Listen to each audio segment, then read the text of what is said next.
Welcome to the Louchen Bros podcast. This show is hosted by Brian Louchen and Gary Louchen, and we are bros who talk about nerd stuff. In today's episode, we have the glorious throwback of the 1990s of the 4th. And in this episode, we would be entering discussions about the movie North. Yes, North. Not Northwest, North. Anyway, so this movie is going to be a whole kids movie that we're covering again. And what it is about, quick kind of plot line, is this kid is a great kid, you know, a scholar, academic. He's a sports star in relative terms. He's even an actor and has accomplishments, and he's just feeling all this pressure, and he just feels ignored and underappreciated by his parents. So with a little bit of push and a shove, he's like, you know what? Screw this. I'm going to go ahead and get rid of my parents. Fuck them. You know what I mean? Like, and then, so he goes and gets, in essence, divorced from his parents with a timetable. And then, in the process, he goes traveling around the globe in certain areas and search for a new family, and ultimately basically ends up right back where he left off, with shitty parents. Hey yo, no, that's not how the story goes, but yeah, so that's the plot line. It was clearly geared towards kids, you know, back then, but you know, and I remember liking it as a kid.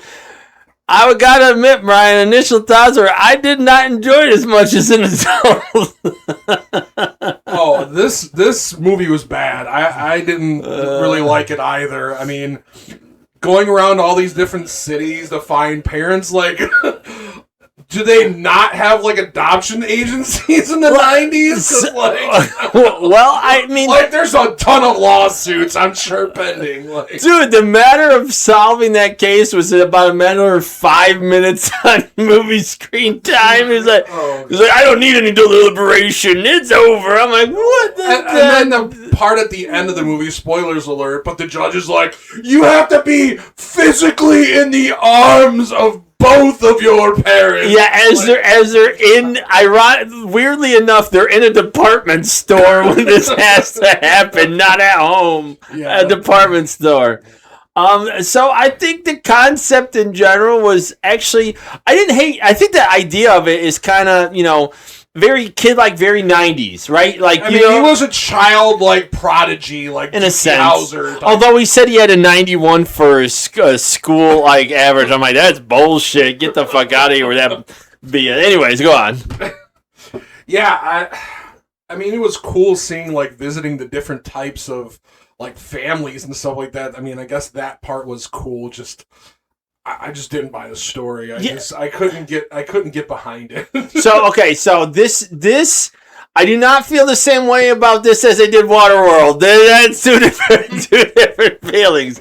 I don't feel strongly about this. I think the idea in general is movie worthy. Let's put it that way, right? Like, the concept is good, especially in that 90s. You had some real good hitters, and I think this was right in that realm, especially if you look at the cast.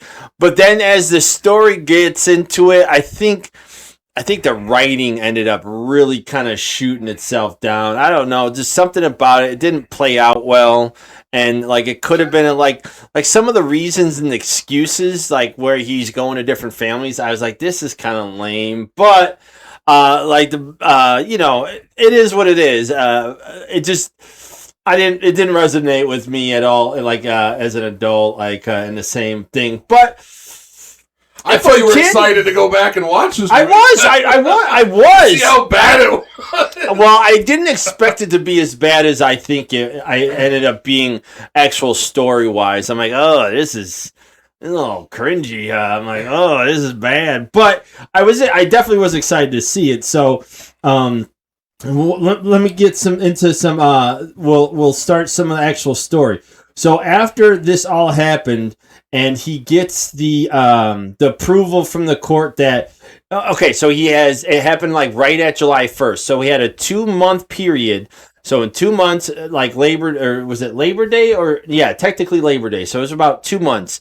So once Labor Day hit, if he wasn't in the arms of his parents, or in his new arms by new parents and chosen him, or defaulted back to the original parents and had to be in their arms by like 9 p.m. or whatever it was, then if he didn't basically find new parents, he automatically went to an orphanage. And like, way to make orphanages feel terrible, because holy shit, like he was like, oh my god, like it was the worst thing in the world. I'm like, yeah, if you're an orphan, you got to be loving seeing that kid, like, oh my god. But anyways, that wasn't the point. But I was like, man, I would not feel good of seeing that. But so yeah, so the trip starts, and he ended up visiting essentially 8 different places, and I wrote them down.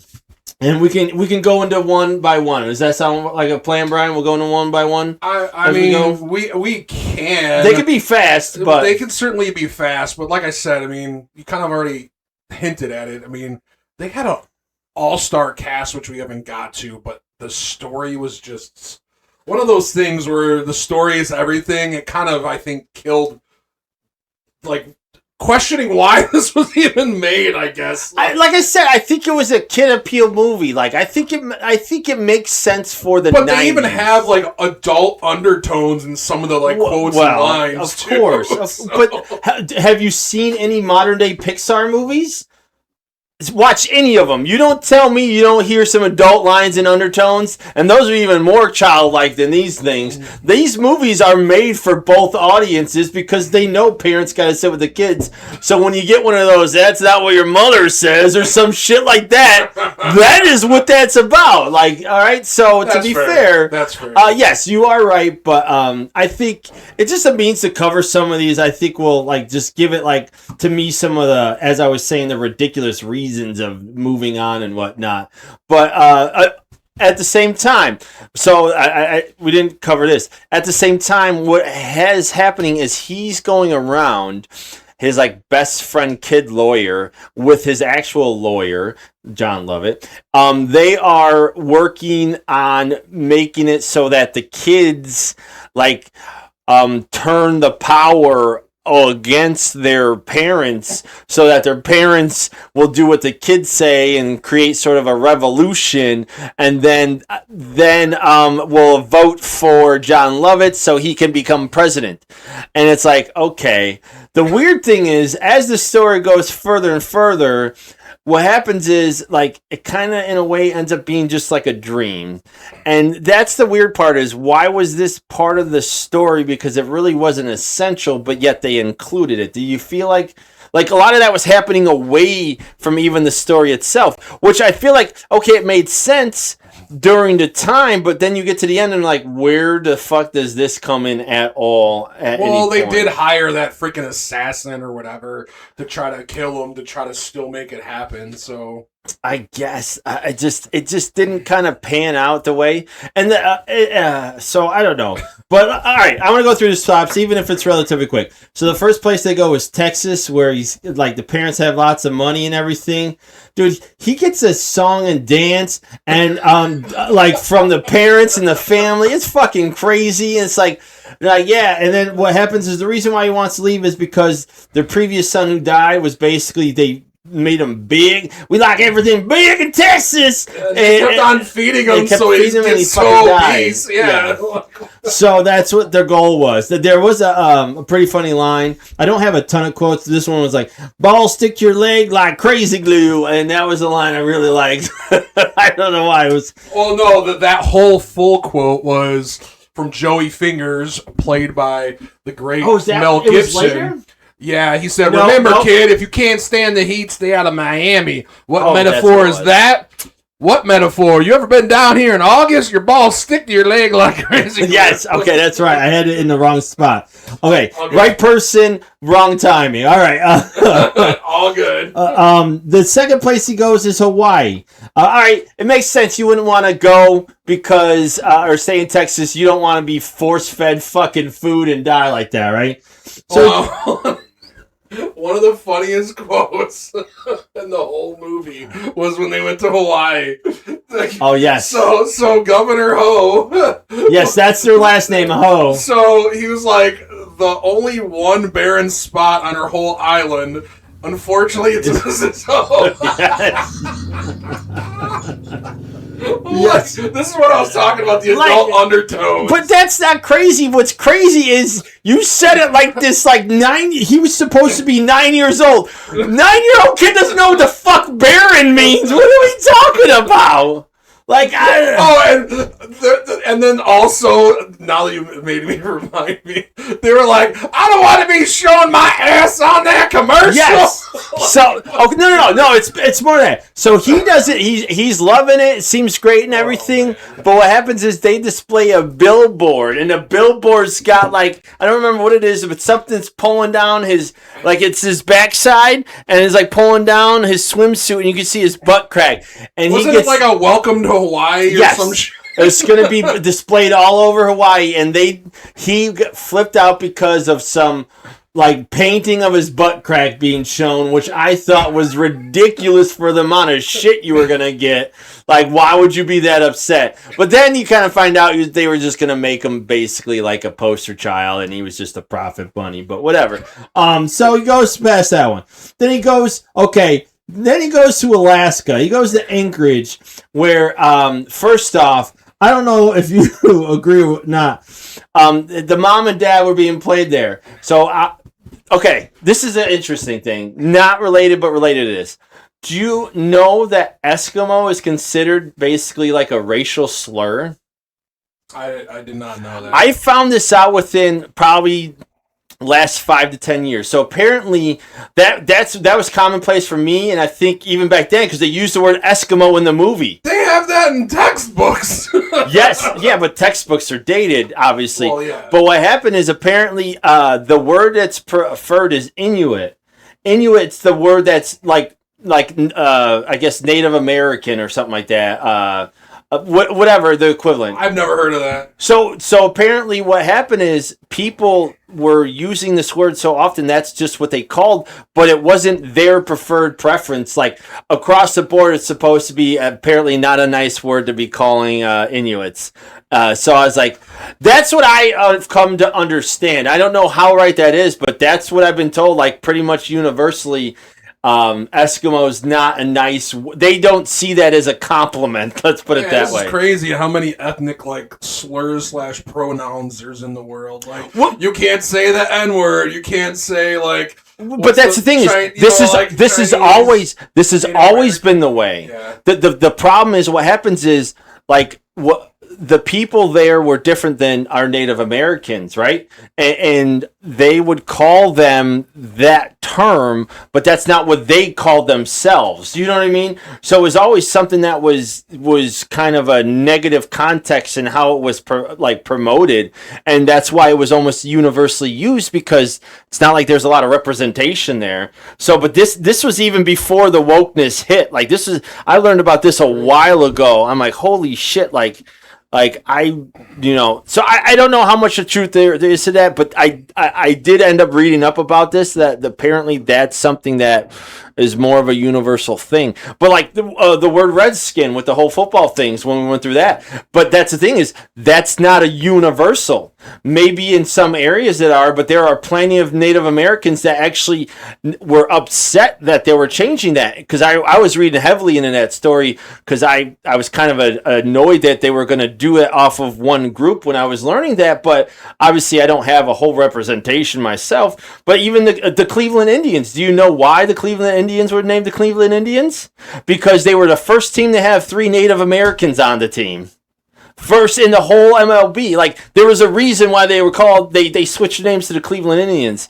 So it's like they were trying to show some representation. Obviously, you can get into how and what and why, and we're not going to do that now, but that's the truth. There's a historical landmark kind of stuff around that, but we're not trying to get into that. The point was, that's something I heard. And anyways, if you think about the people playing the Alaskan people there, one person that comes, the Inuits, the one person that comes to mind is not Kathy Bates, who was the mom. And I'm like, why is she there? That's the last person I think that's supposed to be there. Maybe I'm wrong. Actors and actresses. I know, but it was so blatantly bad. I had to get into this one real quick.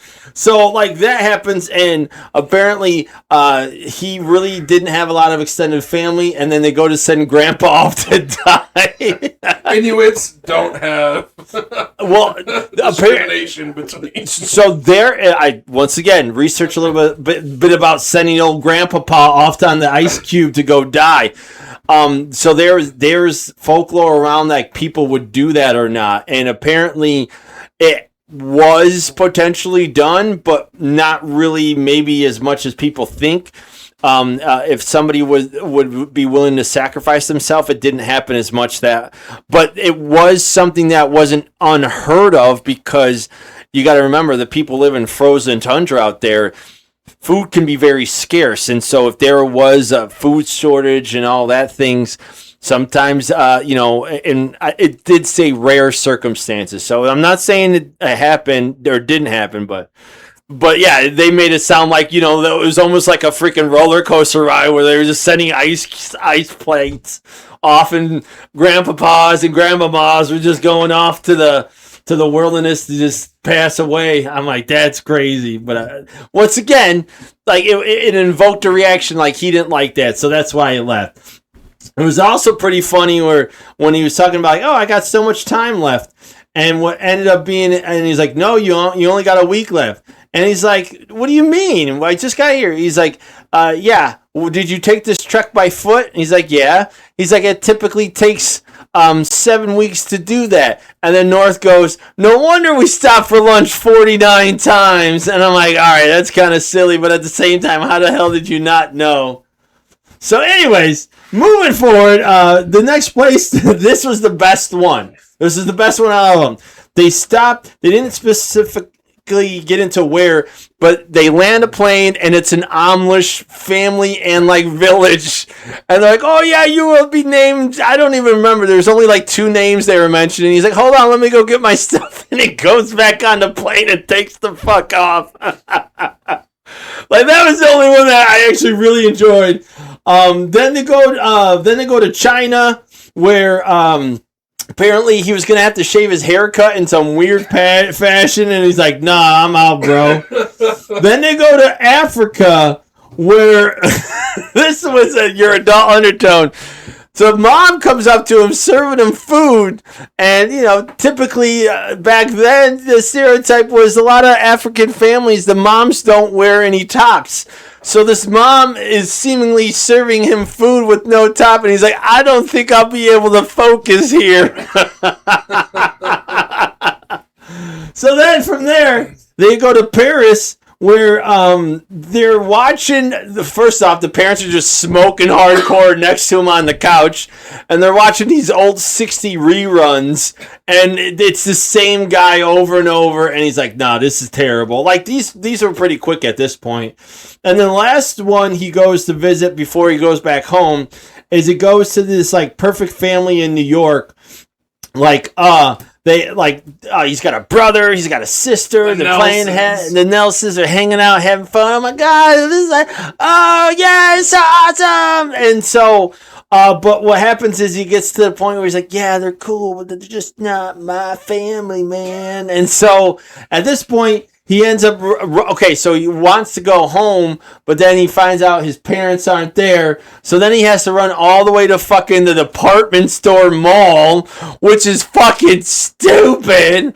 And then he gets to his parents' arms the last second, or is about to, and then all of a sudden he just wakes up. And it's like, what do you mean just wakes up? This guy that the narrator has been following the whole time, and he thinks it's the same person, but it's not, but it is. And it's the same actor. It's Bruce Willis.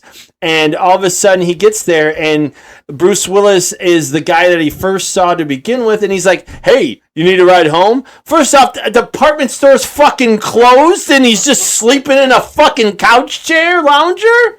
Like, what's happening? I mean, it was the 90s. Yeah, but fuck it, I want to get out of work too, but you're just going to leave the fucking kids on the chairs? Oh, fuck them, I'm getting out of here. So, like, that was fucking dumb, because even in the 90s, that wasn't a thing. Like, you didn't just leave and, nobody's here, who cares? I like, some of this premises I thought was fucking dumb. Although he did run into a Joey Fingers, the comedian, which I loved his name, Joey Fingers. But outside of that, like, the one guy was carrying a fucking bloody hat in his pants, just walking around after he killed him. He thought he had him dead. This person that he did meet, the narrator, was a bunny man before this traveling started happening. And the bunny man, just random stranger, doesn't know him, just casually gives him a ride home. Tell me that isn't a rape me, kill me story. What the fuck are we doing? So, Bruce Willis's character, he's supposed to be the narrator, but also, like, he's supposed to be like an advisor or a mentor. So, like, he has different iterations in this dream, being the Easter Bunny, a Gabby, a tourist, a sleigh driver, Joey Fingers, and then a FedEx driver. So he's got, like, he randomly meets all these families along with Bruce Willis in all these different iterations. So, and it was fine throughout the thing, but like I said, it didn't make, like, he's like, want to know what it ended up making me think about? Were they, like, he was just the, quote, narrator, but I almost felt like, especially because when he was in Texas, so the first place, he flipped a coin and he shot a hole through it. And he had this coin with him. And he's like, in the end, it seemed like it was a dream. That was the whole idea. Excuse me, but at the end there, he ends up having the coin still, even though it was supposedly like a dream. And I was like, what the hell? So I was wondering, is it like, want to know what really made me think? Were they trying to paint it like a guardian angel almost? Maybe. Like maybe. It wasn't, I don't think it was supposed to be religious, but that's the closest thing I could, like, put or maybe my finger your on. conscious type of thing, I don't know. But, like, it seemed like a physical thing because he had a coin. So it was like one of those things where that whole trip and everything was just a dream, but yet he had the coin, so it was almost like a weird reminder, and that's why it's like almost a parallel universe kind of thing. I don't know. Like, I thought that was kind of weird. But that's when it goes, if you think about cycling back, what the fuck does John Lovett and that kid friend having to try to coup that? Like, what was that story point? That was pointless at this point. There's no follow-up. It was just a ploy of power. I mean, that's all it was. But it ended. Yeah. There's no follow through. And North was the pawn, basically. Yes. Because even Winchell was talking about, like, the circulation of the 80 newspapers. Like, he's got some big pull around the neighborhood. I know. It was kind of just the weirdest fucking thing the way it played out. I didn't like that. And so, like, the whole premise, like I said, the idea I think is all right. I didn't hate it. But the usage, it's not meant for an adult audience. But even as an adult watching it through the lens of trying to be, think of what it was like as a kid back then, seeing it, like, there were just some things that are just so bad. I don't know, like, I must have forgotten. Even looking through a kid's lens, Kev, like, it makes me want to get new parents. Like, fuck my parents. I'm going to go find my own new parents. Like, come on now, like, I mean, unless you were being treated that bad. Listen, just yeet your parents. There isn't a moment in our life when you were a kid that you can't think of, fuck mom and dad, as much as we love them, fuck you, mom and dad, right? Well, I'm sure. And you're like, I hate you. I'm going to get new parents. I'll fuck you, yes. I mean, for like, parents, you didn't yell into your pillow, like, I hate you. Like, nothing like that. Like, you really make me so mad. Nothing? Of course, I'm sure every kid that has shitty parents, or even good parents for that matter, you know what I mean? But that doesn't make me want to just yeet my fucking parents. I'm going to divorce them. I guess it depends on how traumatic your childhood was, But that's the thing is, even spoiled brats will feel this way at one point or another because they're not going to get what they want all the time. I mean, that was my point. So I think the idea is there. It's worthwhile. Like, you can divorce your parents, but just the display of it, you're like, oh my God, this is hurting as it was going on. Just like fucking plot gaps and just no connective points. And I'm like, I must have really not remembered some of these points because it was bad. Yeah, I mean, there was a couple good lines in the movie. Yeah, I agree. Like, I North always been one of my favorite directions, like really cheesy. And then the waitress talking to Arthur Belt, which was the lawyer, John Lovitz. You know, one sex on the beach, and then he's like, "Aren't I naughty?" Like again. It was like supposed to be geared towards kids, but then, like I said, the adult. You have those lines, undertones. You know, one of the funnier parts was when he was in Hawaii and North's like, "So how does that get me in a good college?" Governor Ho's like, "Well, since we don't use the letters B, C, D, and F, you're pretty much guaranteed to get straight A's." I mean, I don't know if that's true if you use English, so I don't know. You know, and then the funny thing of North's real dad was like, if you want to know how to build a rocket to fly a man into outer space, don't come to me. If you need somebody to perform a delicate brain operation, I'm not your man. However, if you have any questions whatsoever on the quality of a good pair of pants, look no further. Because he was like a pants salesman or something. I don't remember that line, but I love it. I love it. Look no further. Right here, I'm your man. Yeah, because they had like all those booths, and he had like the pants. Oh yeah, that's right. That's right. Like, that was weird. What the fuck is going on? I'm ready to rate this shitty thing. Unless you have anything else coming for this. No, we can go ahead and rate this. No, hey, for the record, I want to state that Brian wanted to watch this movie. Okay. He offered this one up. For the record, I said, sure, I'll watch it. You can. Don't act like it's not true. I'm rating me and the fucking story plot. But yeah, I'm gonna go thumbs down. All right, let's move over to something better to talk about in this movie: the casting and the acting. Yeah, what? Yeah, something better. We'll say. All right, so first and foremost, my man, the myth, North. Elijah Wood. I love this man. He is one of my American treasures, and it has nothing. I know everyone's like thinking of, Lord of the Rings and everything. I don't like. He obviously did awesome in that, but that's not why I like him. I've seen him in a bunch of other roles. I think he's just a phenomenal actor. I've heard stories about how he is at cons. He's a fucking phenomenal dude.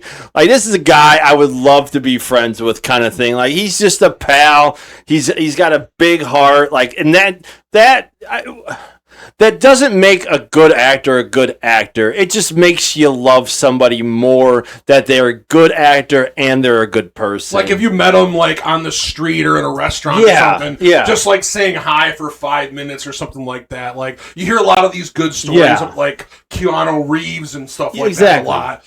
So I certainly agree. Like Elijah Wood, he's a phenomenal actor for the part he was given. I mean, he played it. To be honest, he actually did play the role well. Like his lines, I thought he did really well. He's playing a 9-year-old. I don't know if he was actually 9 at the time, but he played it so well. He did so good. Like that, like he's to me one of only 2 main people in this movie, and like he was one of the driving forces of why you could enjoy it because of some of his lines and just knowing what he became and seeing how he started it or one of his early roles. Like I thought it was pretty awesome. Looking at the actual casting itself, there was a lot of like supporting actors and actresses because of all the different families and stuff like that. And if you start going down the list of names, Kevin, they have a studded cast. Like, and honestly, like, I don't think any of them did a bad job at all. It was just, like I said, the story that was given to them was just shit.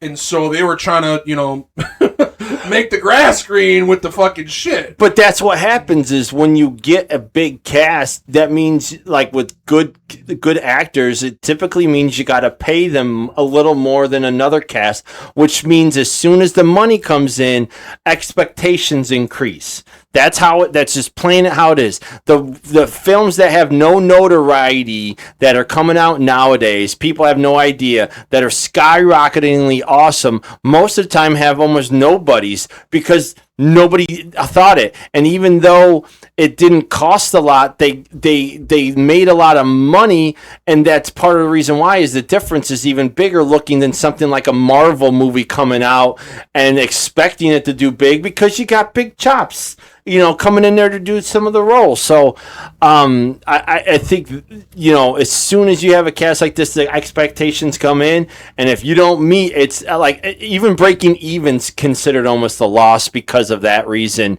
or just the letdown as far as that goes. But I mean, that's business, baby.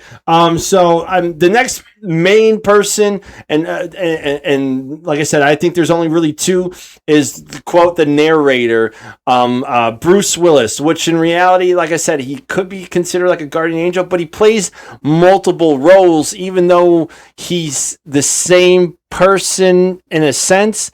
He is not saying it like. North recognizes him every time, but he doesn't act like he knows who North is every time. You know what I mean? And that's kind of how that plays out. But Bruce Willis, also one of my favorite actors of all time. It's unfortunate he came down with his medical condition and can no longer act, because that really sucks. He probably still got another decade in him at least if he wanted to. So that sucks, but I hope he's enjoying retirement because he deserved it.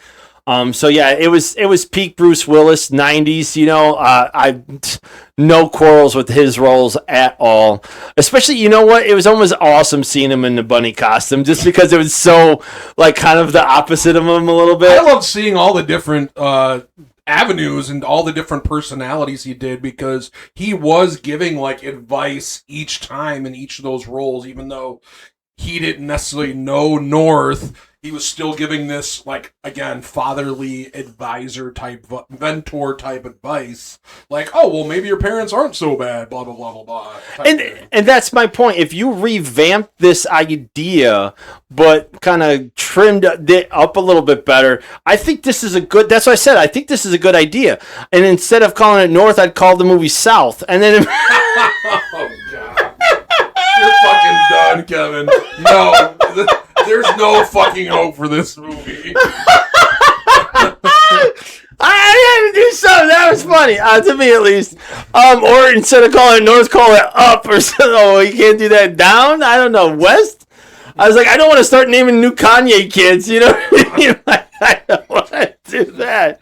But anyways, see what I gotta do. You're welcome. So moving on, like I said, to me, everybody after that is a relatively medium at best, more minor characters, because they split screen time. John Lovett was the lawyer, did a bunch. The Arthur Belt, and then you have Winchell. He was kind of a main character. He was in a couple kid movies at that time, but he kind of fell off. He did actually a really good role with that.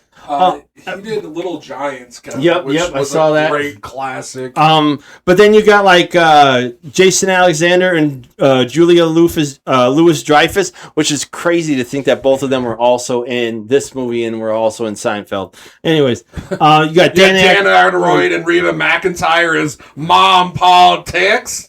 Kathy Bates, Alan Arkin, Scarlett Johansson. Yeah, which that's her first. You could. I call it right away. I was watching the movie. I'm like, Scarlett Johansson. I was watching it with Emily, or at least she was around. And I was like, Scarlett Johansson, bet you $1 billion. You also had OG John Ritter in this movie. Dude, fuck, man. Gone too soon. Love that guy. Yeah, I definitely know. Robert Costanza, classic guy who's. Was the Al the Assassin? Yeah, I don't even know what the fuck I wrote in the next name. But yes, there were so many more people that if you watch any movie from the 90s, you'd recognize those faces. And it's like, like I said, there's too many to mention, but most of them at most, 10-minute screen time at most. Most of them probably had 5 minutes or less. So it was just a lot of names, short roles, but... was there any castings you didn't like, Kev? I think they all did fine for the amount of time that was given to them. I don't. I think that, as I mentioned a little earlier, the Kathy Bates as the mom was so, like, she's a great actress.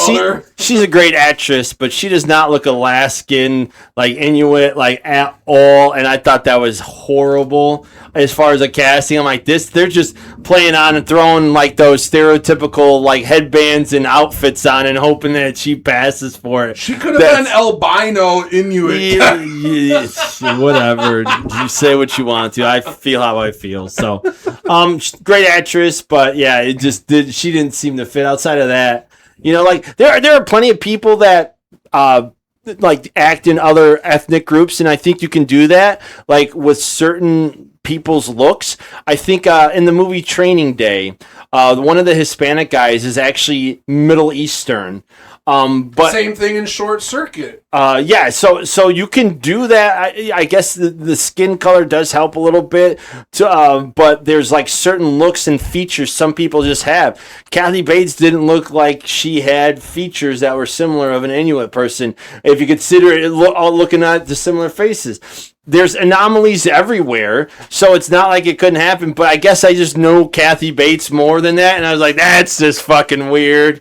So she probably wasn't purebred Inuit. I mean, she could have been a white girl, white girl from the Missouri that got married. That's true. And moved to Alaska. Who am I to judge? Kathy Bates, you go, girl. You be that Inuit all day, every day. So outside of that weirdness, I think I'd say casting was pretty solid, though.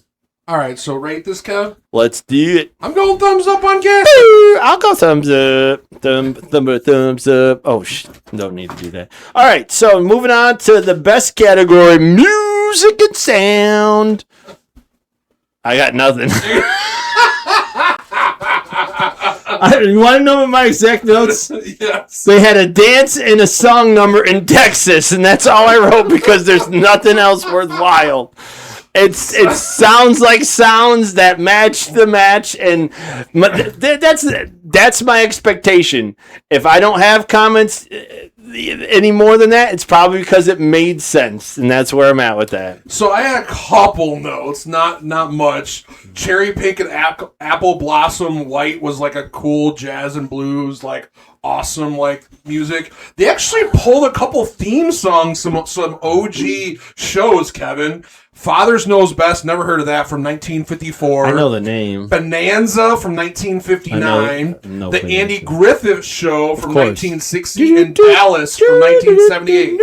So they actually pulled those theme songs and used them in the actual movie, which I thought was interesting. They also had the popular Hawaiian dance song, My Little Grass Shack, which is, I guess, a really popular Hawaiian dance song. Look, unless it's got Elvis on it, I probably don't know it. Speaking of Elvis, they had Blue Hawaii in the movie as well. I think I heard Elvis, yeah. So, but yeah, that's all of my notes I had for sound and music. Music was,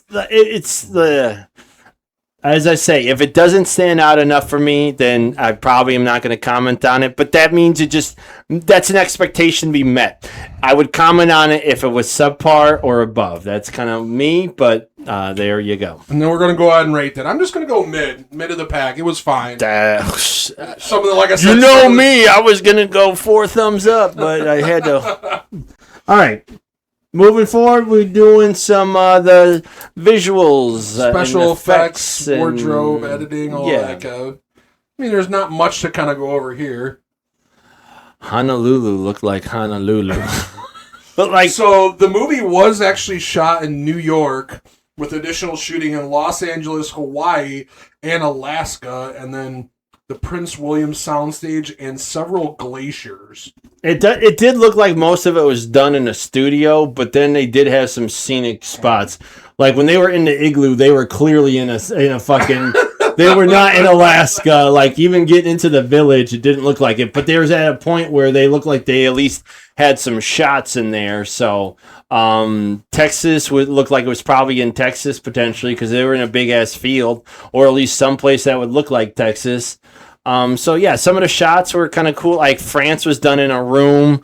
China looked like it was also done in a room. Like a lot of that stuff is what it is. The Amish was probably done in the same field as Texas. They just put the Amish in the field. Like it looked like it should. And then the wardrobes were fine. So I mean, there wasn't much to kind of go over here with. It is what it is. So. There wasn't anything needed for sound effects. I think when they were in the sleigh ride in Alaska, that was like, you could tell it was like that, but it wasn't anything like that took away from it. So I don't really have much. I think that, you know what, I'm thinking the car that they drove in from the airport in Texas, that extended ass limo with all, they had gold gun handles for the fucking car. I'm like, that's fucking crazy. To know that somebody had to have that vehicle for them to use it is fucking crazy. So, I mean, outside of that, I think the visuals were, you know, the costumes match, everything. There really weren't any sci-fi needed. Yeah. Or sci-fi. Any visual crazy effects needed. Yep. I'm ready to rate this, Kev. I'm just going fine. Yeah, it's middle of the pack what you would expect. Nothing crazy. So I guess we'll lead into the emotional effects and whatever you go. Rewatchability. I don't have not like this was not that exciting of a movie. Like this I remember watching as a kid, and I hadn't seen since I was a kid, and I know why I ain't seen it since. Like I remember liking it as a kid, but I don't remember it being as bad as I was a kid. Do you?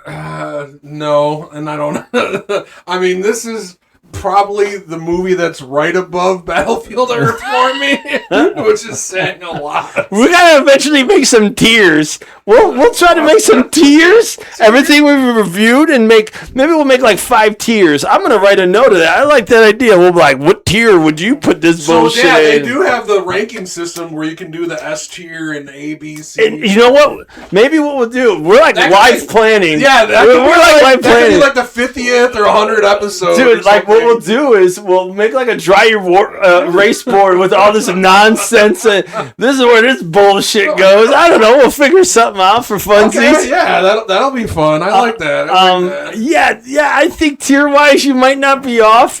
Like, you know what? Maybe you should make yours, and I'll make mine ridiculous. Like, if you were gonna rate Battlefield Earth, I'd put like 0.64 some shit, and then this is like a 1.29. I don't know. I'm talking out of my ass right now. Yeah, you are. All right, so let's rewatchable. No, not really. Well, a lot of people agree with you, Kev, because on Rotten Tomatoes, 12% of critics' reviews are positive. So the website's consensus reads, laden with schmaltz and largely bereft of evident narrative purpose, North represents an early major disappointment from previously sure-handed director Rob Reiner. Yeah, Rob Reiner, that's a surprising thing. Kenneth Turan stated in his review, the problem overall is not so much that the humor, especially in the parent tryout situations, is forced, but that it simply is not there at all. Some little is going on in this mildest of fantasies that it is hard to even guess what kinds of emotional effects were aimed at in the first place. Which I don't disagree. Stephen Hunter of the Baltimore Sun wrote that the film had no characters, only cutouts, describing it as just there, dim and witless, occasionally rancidly racist. I told you. Film critic Roger Ebert of the Chicago Sun-Times seemed especially baffled by North, discussing Reiner as a gifted filmmaker and Wood as a talented young actor, but deeming North as one of the worst movies ever made. Ebert stressed that he hated this movie and also suggested that the film was so poorly written that even the best child actor would look bad in it, and viewed it as some sort of lapse on Reiner's part. Ebert awarded North a rare 0-star rating. Later on, Ebert and his co-host Siskel and Ebert, Gene Siskel, both pronounced it the worst film of 1994, an opinion they each came to independently. In their original review, Ebert called it one of the most thoroughly hated hateful movies in recent years. A movie that makes me cringe even when I'm sitting here thinking about it. He later added, I hated this movie as much as any movie we have ever reviewed in the 19 years we've been doing this show. I hated it because of the premise, which seems shockingly cold-hearted, and because this premise is being suggested to kids as children's entertainment, and because everybody in the movie was vulgar and stupid, and because the jokes weren't funny, and because most of the characters were obnoxious, and because of the phony attempt to add a little pseudo-hip philosophy with the Bruce Willis characters. Listen, I've never been so mad at somebody for not being funny, and he was, through his words, sounded angry. Like, not, you know what? I have been, because I saw the new a He-Man movie, and I was irrationally angry at some of that not funny humor. Yeah, I think, like I said, I don't agree with. I think the premise is a workable concept. It was not refined at all in the slightest, because I think it was meant like blank check. Like, that's not really a feasible thing. You made a story about a kid getting $1 million. It's a kid fantasy thing. That movie was awesome. That one I have seen like probably 10 years ago, and it is still a good movie. It's still fun. This is not. This is in that realm. It's kid idea, kid concepts that they're trying to apply in a way, but they're not really logically gonna happen. But it's just the concept of, if you were a kid and you had a moment of like, I hate my parents, I don't want them, like I said, I think there's a point that everybody feels that. But then if you look and they fed this more, the whole purpose is you come back to realizing, yeah, you hate your parents, but at the end you realize you love your parents. You're gonna have a moment of being mad at them, but in the end the best place is with your parents. I think there is actually a wholesome point there. It's not like it was totally missed on me.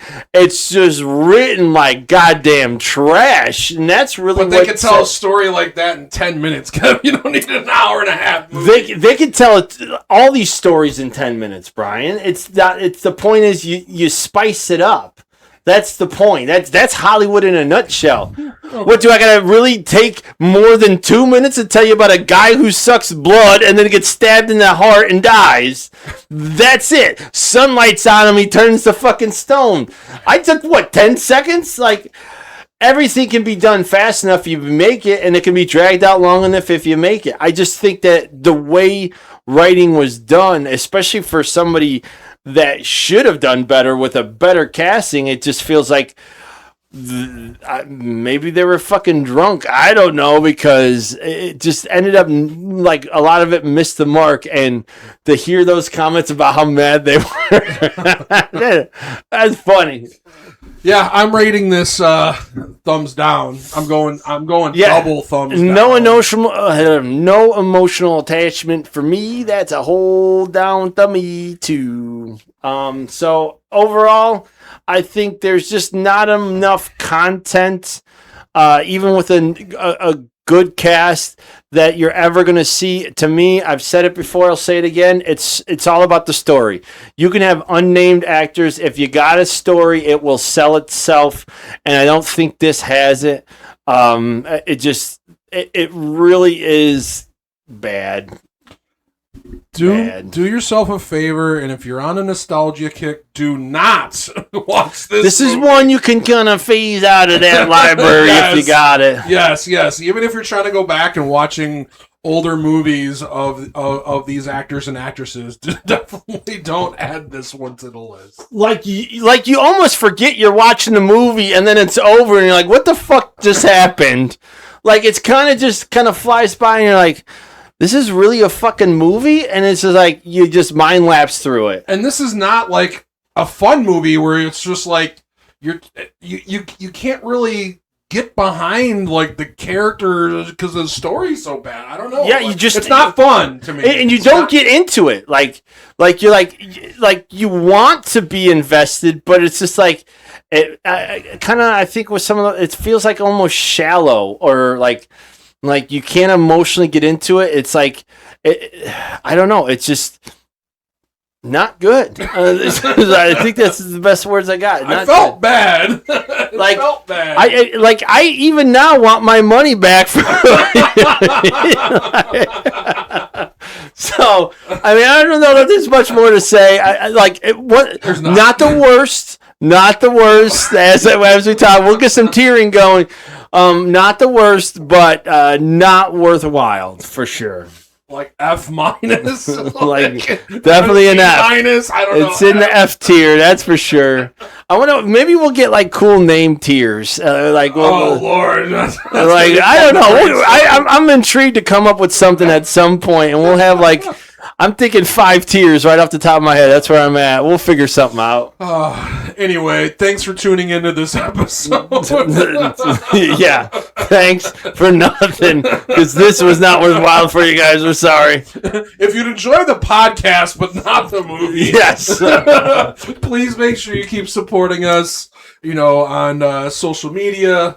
You can watch us on Apple and Spotify. And which day again? It's on Tuesday. Tuesday. Taco Tuesday. YouTube. We're on Thursday. Taco Thursday. Kevin has Taco Bells on Hell Saturdays. Yeah. It's a holiday. It's Taco Bell Saturdays, baby. Anyways, thank you again. See you later. We'll catch you later. Peace. Bye.